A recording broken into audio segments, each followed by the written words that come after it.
Okay నేను press మీట్లో ఉండా అలాగే అందుకే నేనే చేశా.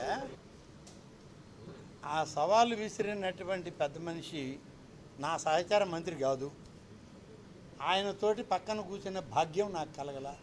నేను శాసనసభలో ఒక బెంచ్లో ఎమ్మెల్యేల మధ్యలో కూర్చునే భాగ్యమే నాకు ఇచ్చారు. అక్కడే ఉన్నా కాబట్టి ఆయనతో ఒక సరిసమానంగా కూర్చునే స్థాయి నాకు లేదు ఆ రోజు.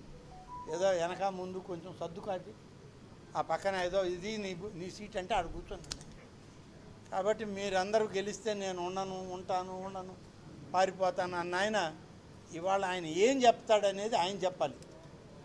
రాజకీయాల్లో సన్యాసం తీసుకుంటామనో లేకుంటే కాషాయ వస్త్రం తులసి మాల పడతామనో చాలామంది చెప్తూ ఉంటారు, కానీ అన్నీ జరగవు. ఏదో తాత్కాలికంగా చెప్తుంటారు.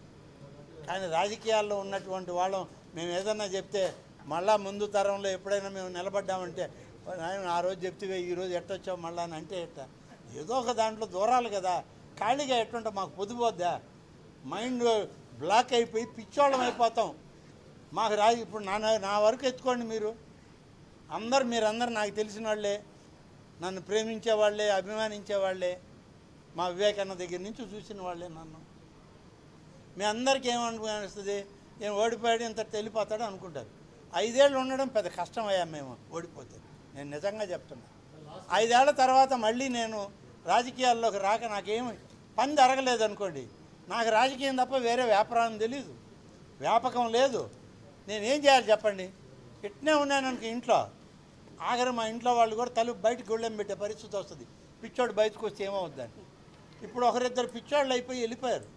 మీకు తెలుసో తెలీదు, ఈ జిల్లా నుంచి ఒక ఆయన, మీరు అడిగిన ఆయన, తిరుపతి జిల్లాలో ఒక ఆయన, 2 పిచ్చోళ్ళు అయ్యి ఈ జిల్లాలో వదిలేసి వెళ్ళిపోయారు. వాళ్ళ ఇళ్లలో బయట గొళ్ళాలు పెట్టున్నారంట. ఇప్పుడు అటువంటి పరిస్థితి అందరికీ రావాలంటే ఎట్ట స్వాములలా మీరు వదిలేయండి మమ్మల్ని. అప్పుడప్పుడు అంటుంటాం, మళ్ళీ వస్తుంటాం, మమ్మల్ని దయపెడుతున్నాను కొంచెం అన్నా చెప్పన్నా. మరిన్ని వీడియోస్ కోసం ఛానల్ ని సబ్స్క్రైబ్ చేయండి. లేటెస్ట్ అప్డేట్స్ కోసం వాట్సాప్ ఛానల్ ని ఫాలో చేయండి. అండ్ లింక్ డిస్క్రిప్షన్ లో ఉంది.